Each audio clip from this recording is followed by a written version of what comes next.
Well, the signing of the Electoral Act has seen many Nigerians shower encomiums on Nigeria's President Muhammadu Buhari. To many, the Electoral Act and its dictates will create a level playing ground for politicians in the country, with its provisions addressing the faults raised over time by electorates and participants in elections. The Electoral Act 2022 holds the promise of improving Nigeria's elections, but the core still lies with the people and the law. Welcome to VSA. I'm Sulaiman.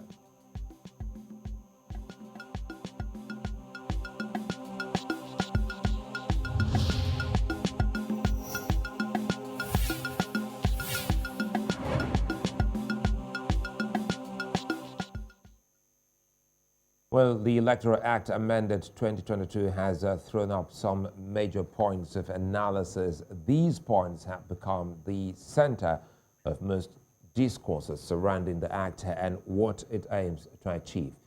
Clause 29 of the Act stipulates that parties must conduct primaries and submit the list of their candidates at least 180 days to the general elections. In Clause 65 of the Act, it stipulates that INEC, that's the electoral umpire in Nigeria, has the right to review results declared under duress. These situations have been seen in the past in Nigerian elections, with electoral officers revealing that they were made to declare results under poor conditions.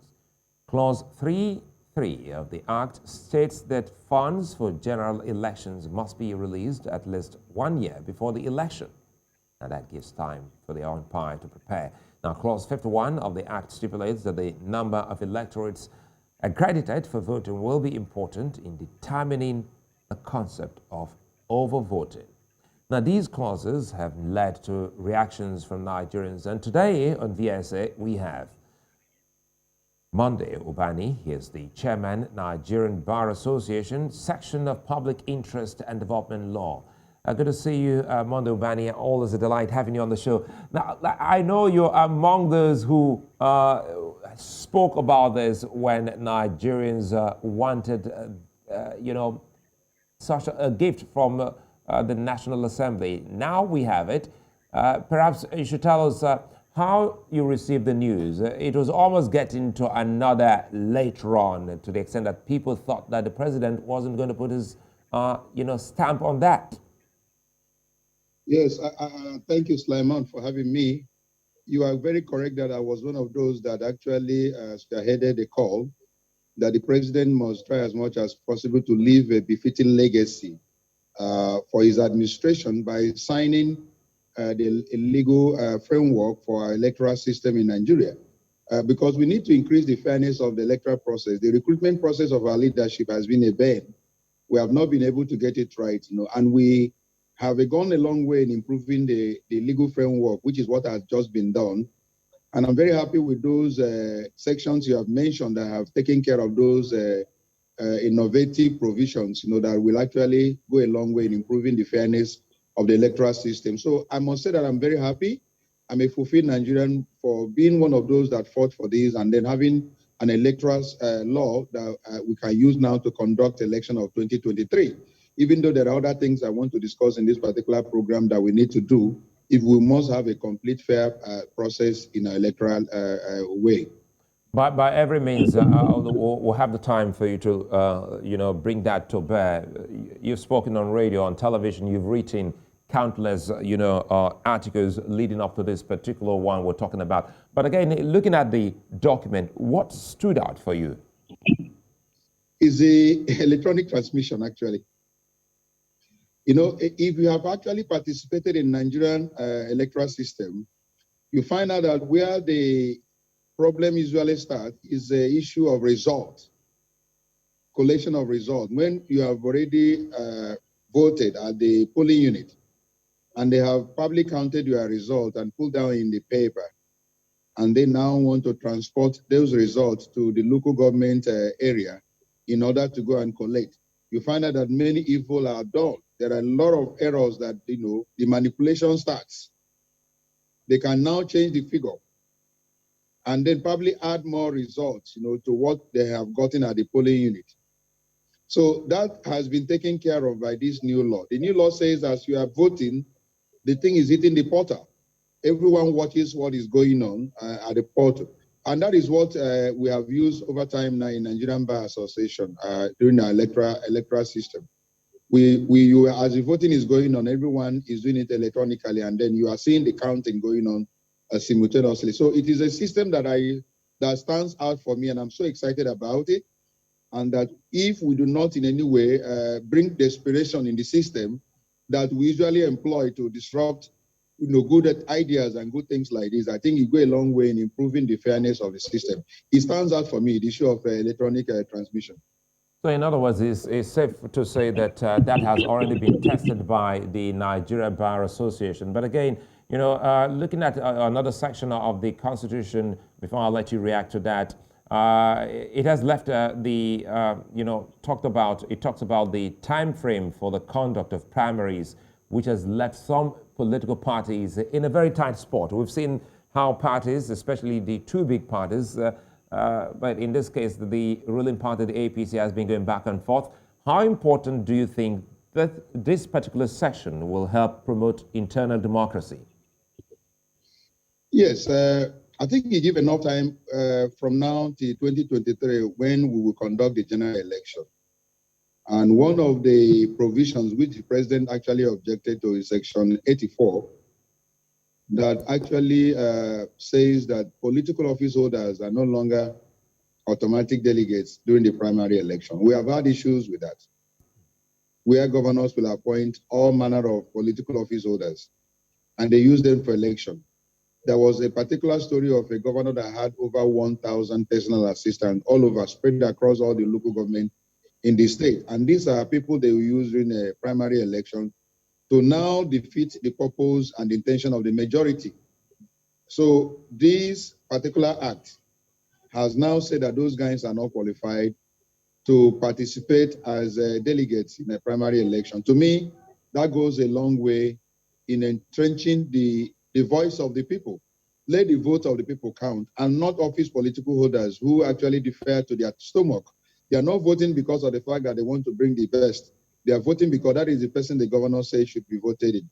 And because of the fact that the governor who pays the piper, he takes the tune, they do all that in order to please the governor. So an innovative provision now has excluded, even though the president is still insisting that particular section must be amended, that it goes against the grains of the Constitution. I do not share the sentiment of the president, and I think that particular section will go a long way in entrenching the voice of the people, in making sure that the people determines who become the political office holders. Because primary election is the candidates you will now present for general election.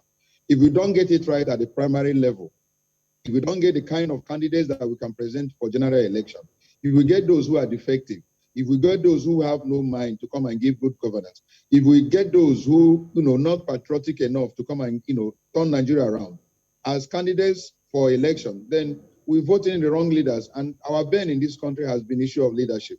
We have not been able to get the kind of leaders that we deserve that can run Nigeria and turn Nigeria around. So we are saying, let the primary election be very fair. Let the primary election follow democratic principle. Let primary election be for the people. Let the people be the one to determine who becomes the leader. And in determining that, let the best emerge so that we can present the best candidates for general election, which has not been the situation. It has been the godfathers, it has been the governors detecting who becomes because of the fact of using political office holders during the primary election. So I think that this new act, if followed instrumentally and religiously, in implementation, we're going to go a long way in fine-tuning our electoral process, and the fairness will improve greatly upon. Well, I'm excited you've just touched on Section 84, talking about nomination of candidates by parties, which is very key there. Are you confident that that particular section and some others will put a stop to violence in Nigerian elections? That is one of the most important questions you have asked so far in this particular interview section. I don't think so. And why do I say so? And I've said it on at every opportunity that I've gotten talking about our electoral fairness in Nigeria, that as long as we do not address one aspect and then probably concentrate only on legal framework, that we may not get free and fair electoral process in Nigeria. What do I mean by this? A situation where somebody wins an election, maybe as a governor, as a local government chair, or as a member of the House or Senate, and then he has easy access to the treasury without checks and balances, without institutions checkmating what they do with our finances. It will actually entrench desperation in the system. And that desperation is what leads to manipulation of the electoral process. You see where elections are conducted in UK. People go to work, and from their place of work, they go to the electoral booth and vote and go back to work. We don't see policemen on the street. We don't see army. We don't see all the security forces on the street in order to keep law and order. They don't declare public holiday. The same thing with all the developed economies. Why? Because those who aspire to public office are coming there for governance. They're coming there to take care of the people. They're not there after their pocket. They can't even do it because the system will not allow it. The system checkmates them. And if there is any infraction whatsoever against the system takes them out. They can be impeached. They can be removed. But that is not the same thing here in Nigeria. The moment you become a governor for 2-3 days, you become a billionaire because you have easy access to the treasury and nobody checkmates you. Because the governor is interested who becomes the speaker. He becomes interested who becomes the leadership of the house. Those are the institutions that are supposed to checkmate him and ensure that he does not spend money that are not appropriated. So as long as we don't address the issue of what these guys get when they get into office, the perks of office, if we don't address that issue, desperation will still be there. Even with improvement in our legal framework, they will still want to do anything to manipulate the electoral system. I doubt whether they will allow us to have free and fair election if we do not control the issue of what they get when they get into power. So that's me. That has been my position, and I keep on, harping on, saying this is the thing we should do. That much as we are trying to improve on the legal framework, much as we are trying to create a legal framework that will improve the fairness in the electoral process, can we also address the issue of what these guys get when they get to office? If we don't address it, they will be desperate to get into power. They can kill, they can manipulate, they can, do all manner of things. And see what happened recently, even in Owerri. That was either 3 days or 4 days ago, when there was a by-election. Houses were burnt, cars were burnt, and I think lives were also lost because of the desperation. And they're just Federal House of Reps. It's not as if it's either going for governorship or local government or presidency, just House of Reps. It tells you that the desperation is still there, and we need to really dissuade. We really need to attenuate. We really want to, limit the level of desperation, which only comes about because of what they can get when they get into office. So if you don't have Dr. Ubani, let me come in here quickly. Sorry to butt in here. Let me come in here quickly, because it looks like since 1999, for the first time, Nigerians are looking at a National Assembly that is doing something quite, contrary from the norm, which is looking at the body language of their governors to vote on section by section. Help us here. What do you think has changed? It is a fight of survival too. Most of the thing they are doing now is that they also have to protect their own political interests, because the governors were becoming too overbearing. They determine who comes back to the Senate, they determine who comes back to the House of Reps. So the legislators have sat down to examine all this, and they're saying, look, if we don't take away the powers or cut short the powers of the governors, a time will come they control everything, and which is actually what is going on now. So that's why they're not looking towards the direction of the governors in most of the actions they are taking. At the ongoing amendment of the Constitution, they are not looking at the governors anymore. I hear that they have approved the autonomy of the local government, which is a very good development in our system. They are not looking at them. They're also not looking at them with regards to issue of automatic delegates. Because when you allow these governors to have those political office holders that control the primary election, it will determine they are coming back to the House. And when they don't come back to the House, of course, their political relevance is actually a foregone conclusion. So that is what is actually playing out. It's a survival strategy for them that they are adopting by not looking towards the directions of the governor. And it's a good development. And this survival strategy, sorry again to butt in there, this survival strategy again looks like a blessing to many Nigerians, because you just mentioned the Constitutional Amendment good thing you're here on a historic day that Nigerian, parliamentarians have actually been tweaking the constitution. Let me just reel out some of these key things, which I know will also excite you, being a lawyer and someone who's been pushing for some of these key things. And the Senate also has passed the autonomy clause, financial autonomy clause for state judiciary and legislature. This is something that shouldn't interest the NBA. Tell us how this is going amongst your colleagues. That again is a very healthy development. We must try as much as possible to have these three arms of government to be clearly independent and autonomous, so that we begin to get the kind of governance all of us desire. We've not gotten the kind of governance we deserve as a nation.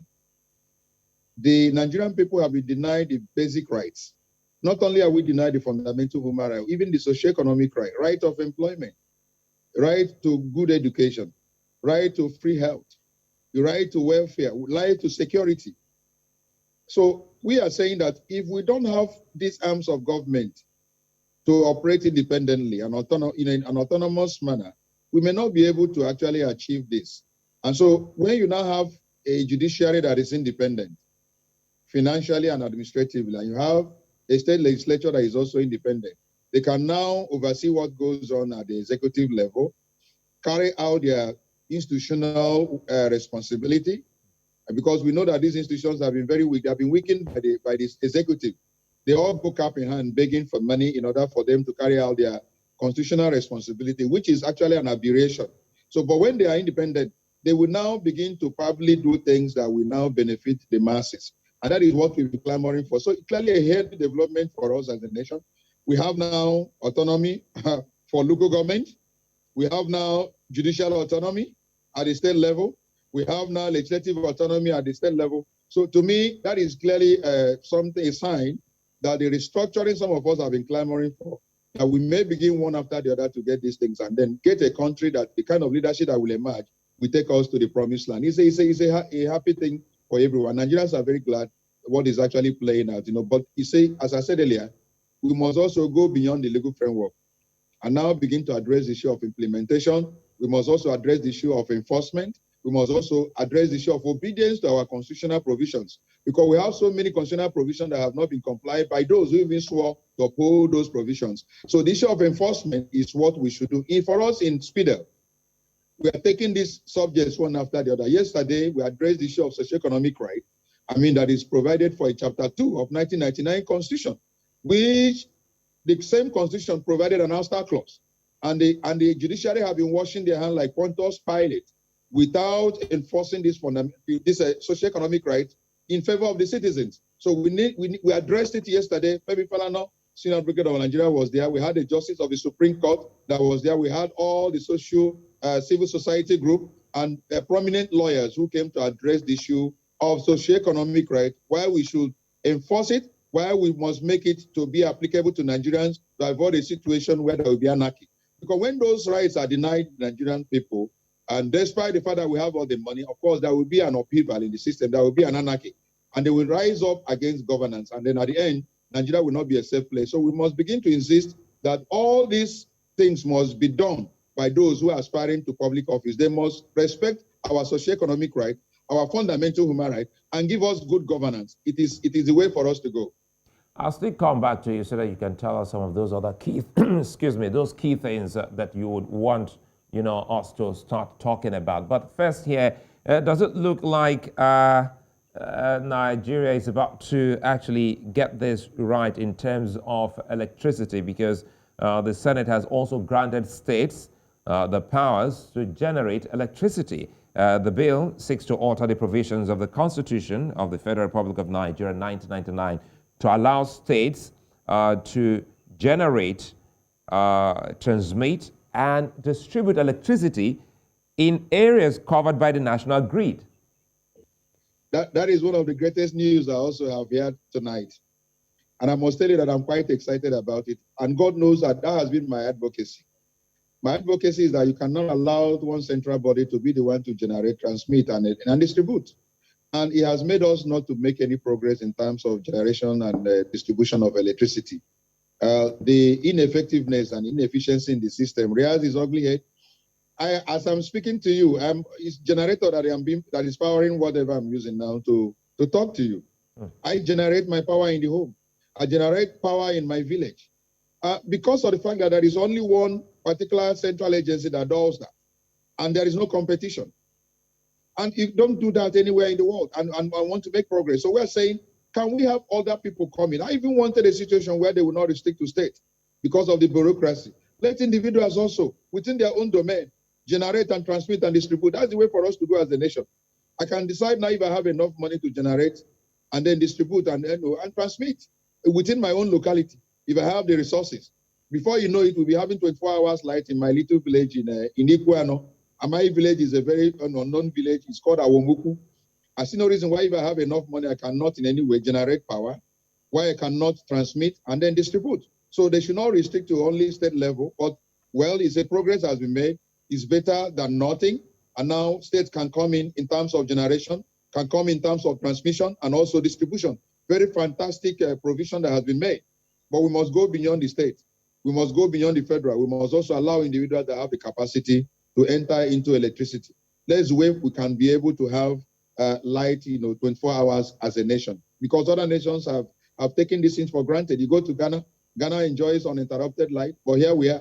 You cannot have light for 2 or 3 hours in Nigeria. And it's killing. I just listened to one lady who was in Germany 2 or 3 days ago, and she said, will you take 10 million naira and go back to Nigeria? I said, I can't go back to Nigeria.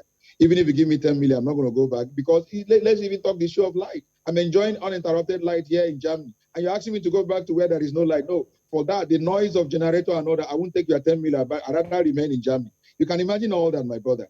So I think that we should deal and tackle some of these issues, if we can. And I'm very happy with this development and this piece of news you have just shared with me tonight. And again, Nigerians are already also reacting to the bill. This, according to someone, a Nigerian who saw this online, he said, well, this doesn't look like the National Assembly because the Senate has also rejected immunity for National Assembly presiding officers. I don't believe that happened today. Honestly, Dr. Ubani, what is happening? Honestly, what is happening? I think the people's will is prevailing. And see, we've been doing this all years. Sulaiman, it's not today. I know you all the years. I know how long, how many times, we've been all over the place in all the channels of this world, trying to say, look, we must have a country all of us should be proud of for the generations born and unborn, for our children. If we don't fix Nigeria for our kids, they will wake up one day and say, what went wrong with our fathers? Why didn't they fix these things? Because we travel to other nations and see what they're doing in order to get a country that is working. Why can't we do it? It's a simple thing, but it becomes so impossible for us to do another. So I'm so happy that am I living in my time? And I told somebody one day that I will be in this country and enjoy the good things of this nation. I'm not going to die now. I will live long to enjoy a country, that we have all these resources that is going to be given to the people. We have electricity 24 hours, to have a country where the socioeconomic rights will be provided, to have a country where rule of law will prevail, to have a country where orders of court will be obeyed, because that is the next thing we want to do in Speeder. We want to talk about obedience to court order. I want to bring all the attorney generals of the federation, of the state and the federation to come and talk why we cannot obey court order. Because where there is no obedience to court order, you are creating anarchy. People will not have any confidence in our judicial system. And when they don't have confidence, they begin to take laws into their hand. What kind of nation are we trying to build when we don't respect rule of law? So these are issues. So maybe these conversations are beginning to make meaning to those who are now representing us. And I tell you, Nigeria will never go back from here. This is a step forward, and we must continue to insist that we must begin to move this country forward for the betterment of those who are living that and for those who are coming after us.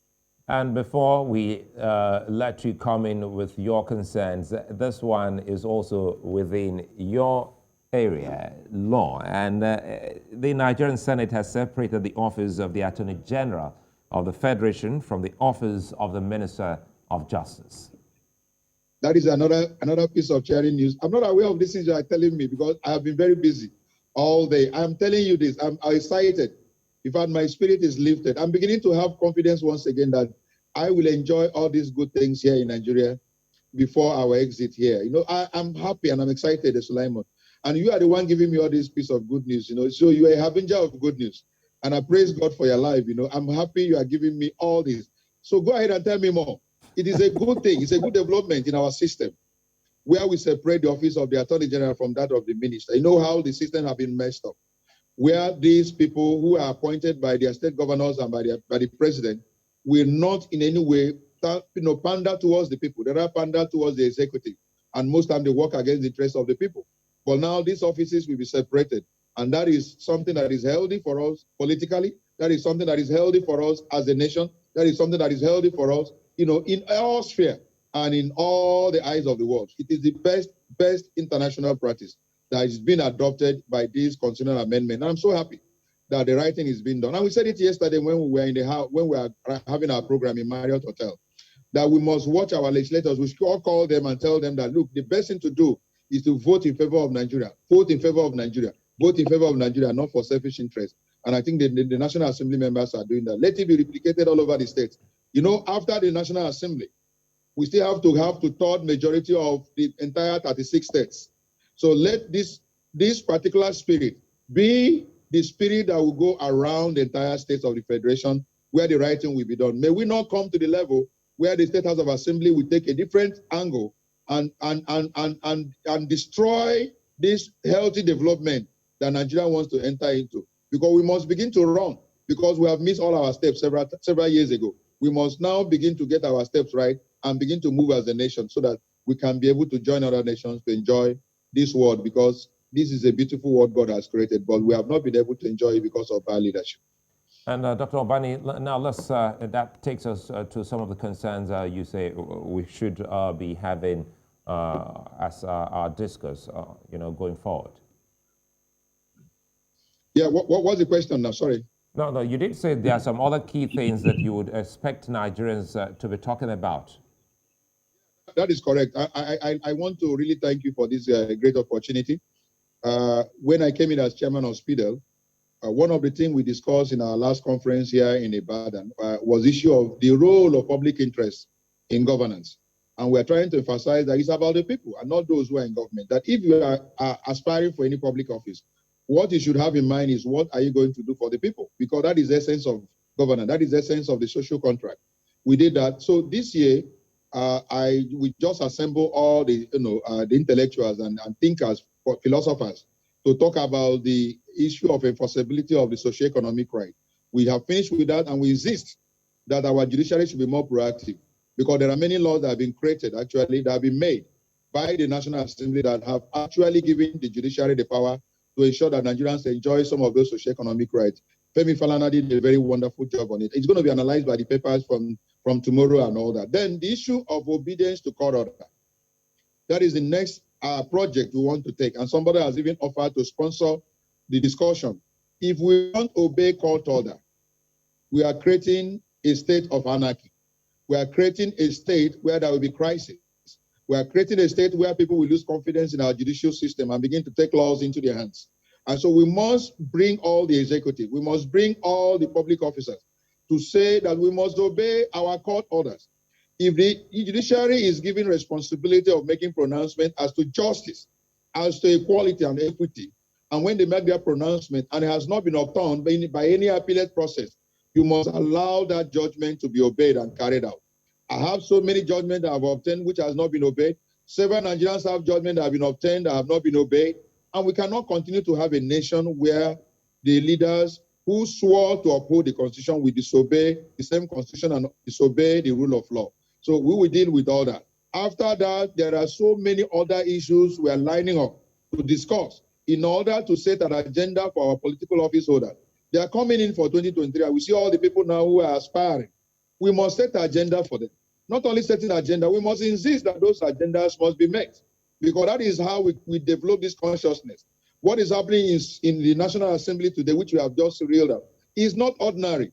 It's as a result of serious advocacy over the years. It's a serious, serious talk on radio, on television, that we must rescue Nigeria. We must bring it to the mind of those who aspire to public office that they must do the right thing in order to ensure that Nigeria live in a country where they are proud of, not a country where Nigerians are running away. If you go to all the embassies in the country, Our Nigerians are trying to escape from Nigeria because of the condition that is here. It is not a good condition, and it's not a healthy development. The president knows it. The Senate president knows it. The speaker knows it. The governors knows it. They know it. So the right thing for them to do is to ensure that we give ourselves good governance and make sure that we obey the rule of law. We must make sure that the people enjoy these things. And when they enjoy these things, there is no way they want to run away from this. They will all stay here to develop Nigeria and for our children and for our children's children. So these are issues that are coming up on the front burner by speed, and we're going to put them, to ensure that the consciousness and advocacy is carried out to make sure that public office holders, those who are aspiring, we implement them when they come in.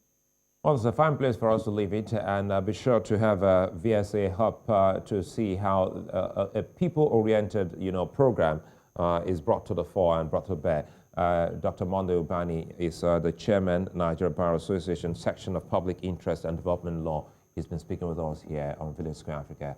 Many thanks for your time. Thank you very much for having me. Good night. Coming up next, Olumide Thompson joins us to speak more on youth participation in the next dispensation in Nigeria. Stay with us.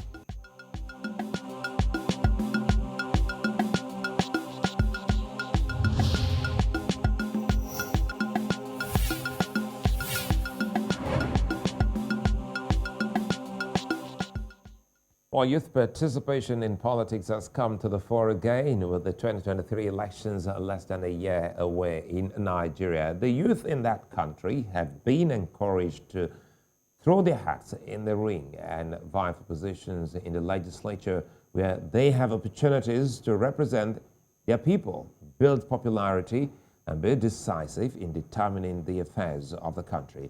So vying for office in Nigeria is resource intensive. Youth need money and the people to make the most of their campaigns. With some sections of the amended Electoral Act now pegging spendings for certain offices to what may be dubbed affordable for youth, it may be time for the coming, of young Nigerians to swing into action. Is it time for youth to stand and populate the big political entities or start their movement and push as a party from there? The thinking is wide and diverse, but the clock is also ticking. With me now is Olumide Thompson. He's an entrepreneur and politician. Good to see you, Olumide, and thanks for your time. Hi, Sulaiman. How are you? Now, Olumide, quite a lot is, happening here in Nigeria. The Electoral Act has been passed, done and dusted, and the National Assembly is also tweaking the Constitution. But let's look at the Electoral Act, which has actually reduced the money expected of a contestant to spend. Do you think this is an opportunity for youth to, come into the fray, and how best can this help the aspirations? Okay. The electoral amendment is definitely a step. Olumide, I think you have to unmute yourself. Can you hear me?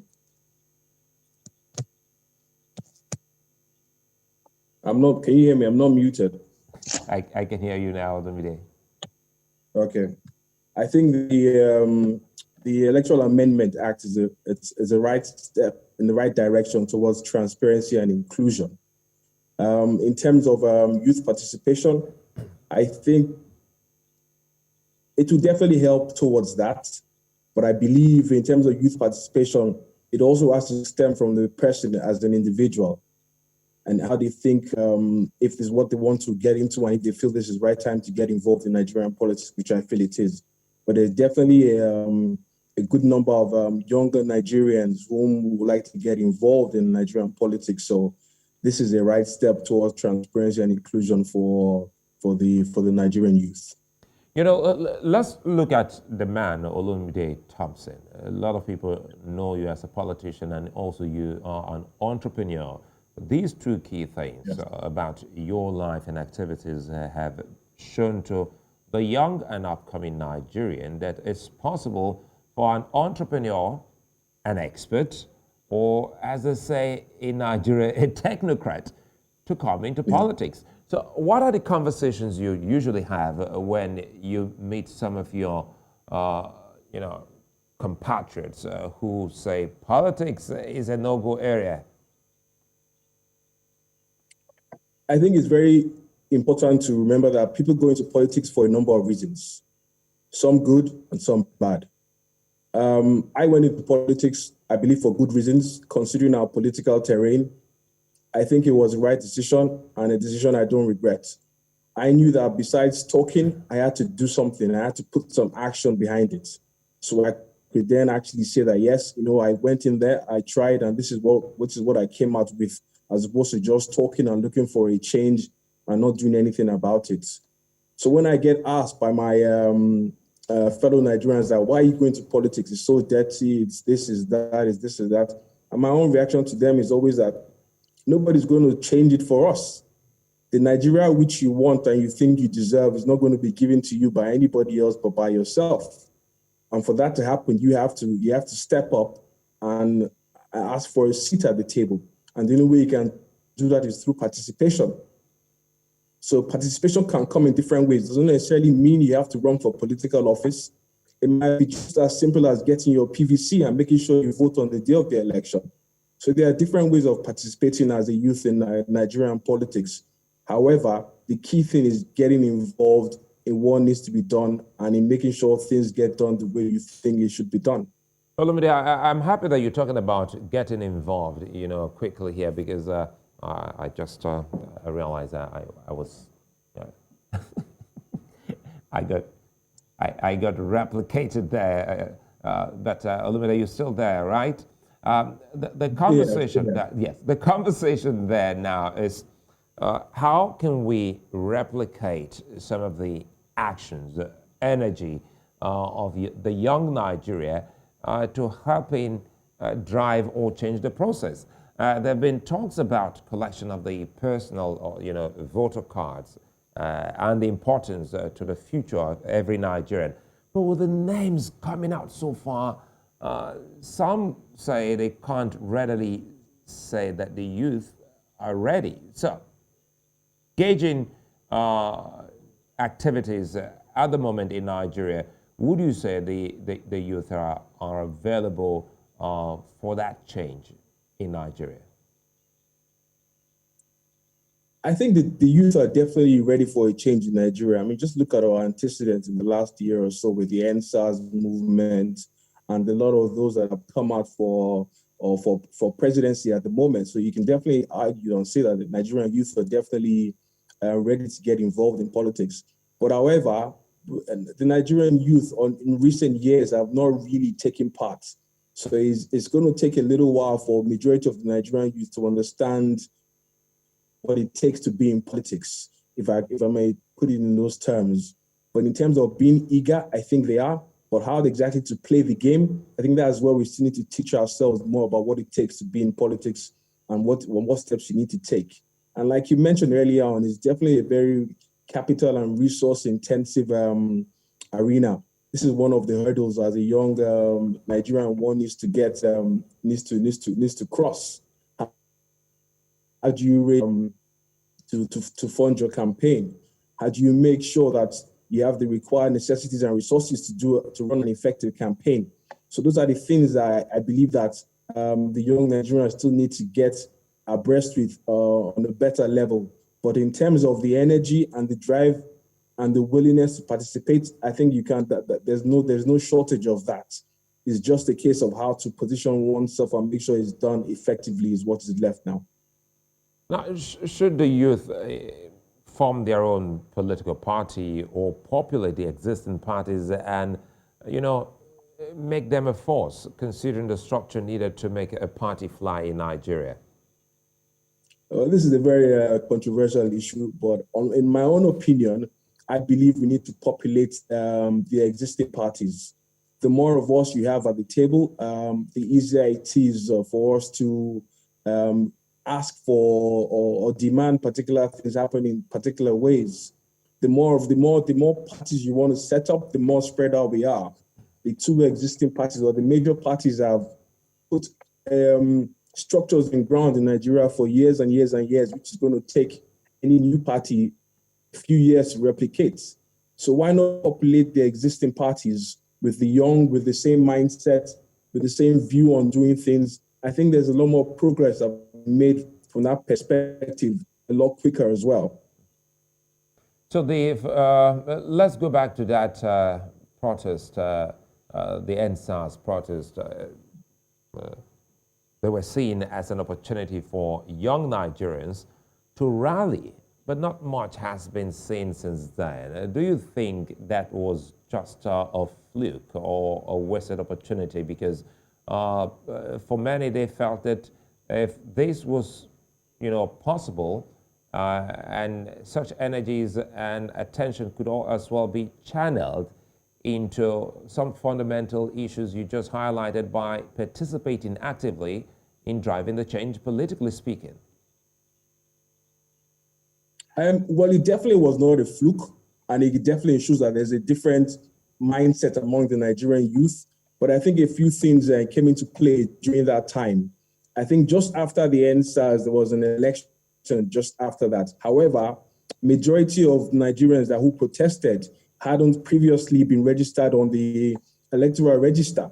So there was no way for them to get their voices heard or their feelings known.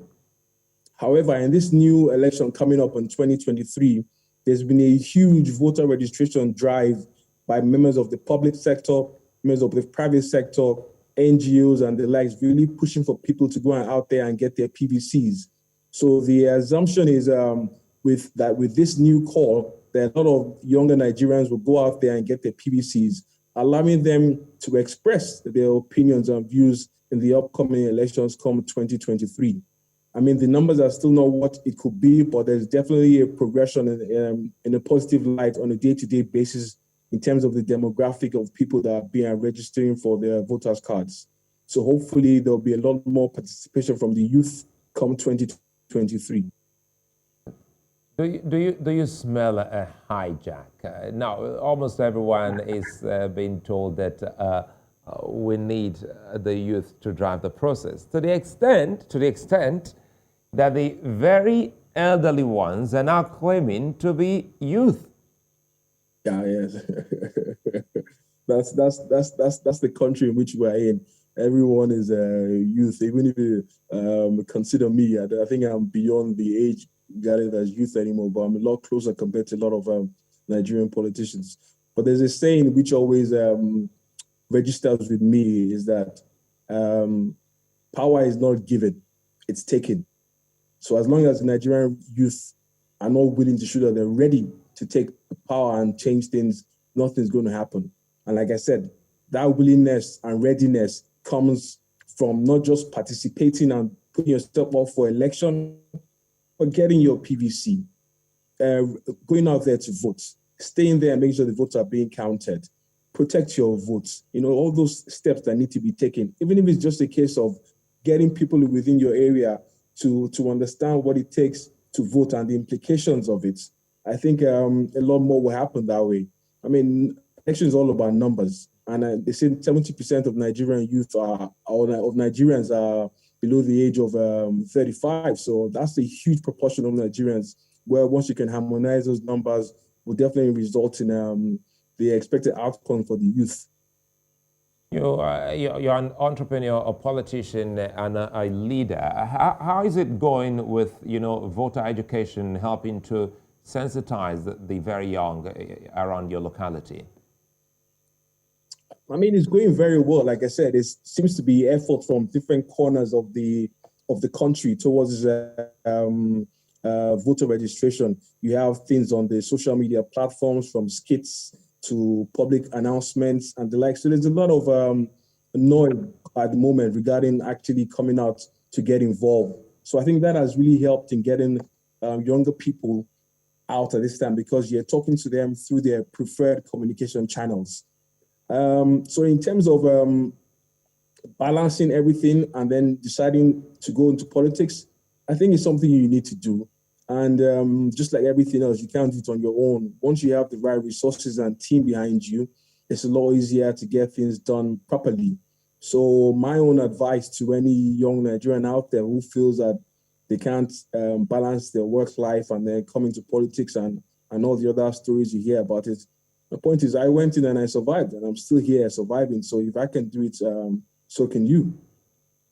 You made mention of the those in the arts, you know, in the crafts, and it's quite an interesting one. You talked about skits, and that's a new, you know, area that many Nigerians now love. How is it going? Because activism, once upon a time, activism through music or the arts used to be within some individuals, for instance, late Fela Nicola Pokuti. And now we have a lot of young Nigerians who are on a daily basis sensitizing the people online, offline, and even as you're doing today. So how does that make you feel as a Nigerian? I mean, it's fantastic. I mean, they say face-to-face communication is the preferred method of communication from an effective perspective. But then also, you know, you're talking to younger Nigerians in the language you understand now.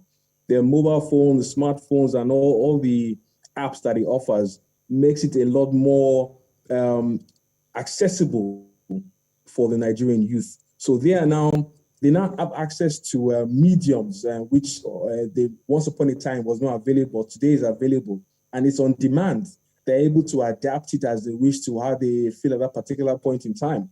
So I think so with technology, and I think with the years to come, there should be a lot more participation from the youth, as long as we're talking in the right language and through the right mediums for them. Well, it's a fine place for us to say many thanks for being such nice company, Olumide Thompson. Thanks for your views, and we do hope to have you back again on the show. And to our viewers across Africa, many thanks for watching. I'm Sulaiman. See you again.